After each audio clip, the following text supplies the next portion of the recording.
Hello అండి అందరికీ ఈరోజైతే మనం 7 శనివారాల పూజ ఎలా చేసుకోవాలో చూద్దాం. ఇదైతే నేను చేసే విధానాన్ని అయితే మీకు చెప్తున్నాను. ముందైతే మనం స్వామి పీఠాన్ని మంచిగా శుభ్రం చేసుకొని, పసుపు రాసుకొని, బొట్లు పెట్టుకొని, ముగ్గు అది వేసుకోవాలి. తర్వాత స్వామివారి పటాన్ని అయితే కిందకి దించాలి. స్వామికి మనం కంపల్సరీగా తులసి మాలని సమర్పించాలి. మన దగ్గర ఉన్న పువ్వులతో బాగా అలంకరించాలి. ఎందుకంటే స్వామి అలంకార ప్రియుడు కదండి.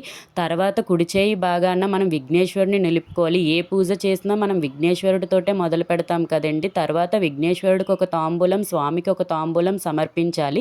మీ ఇంట్లో లక్ష్మీదేవి విగ్రహం ఉన్నట్టయితే ఎడం చేయి భాగాన లక్ష్మీదేవి విగ్రహాన్ని నిలుపుకోండి. అలాగే ఒక గ్లాస్తో పానకం, బెల్లం, మిరియాల పొడితో పానకం కలిపి అది కూడా ఎడం చేయి పక్కన పెట్టుకోండి. తర్వాత అయితే మనం చేసుకున్న దీపాలని 7 దీపాలు తయారు చేసుకుంటాం కదండి. ఆ 7 దీపాల కింద తమలపాకులు పెట్టి 7 దీపాలని వరుసగా పెట్టి నెయ్యితో దీపాలను అయితే మనం వెలిగించుకోవాలి. మీకు దీపాల విధానం అది తెలియకపోతే నేను ముందు వీడియోలో ఒకసారి చెప్పాను చూడండి.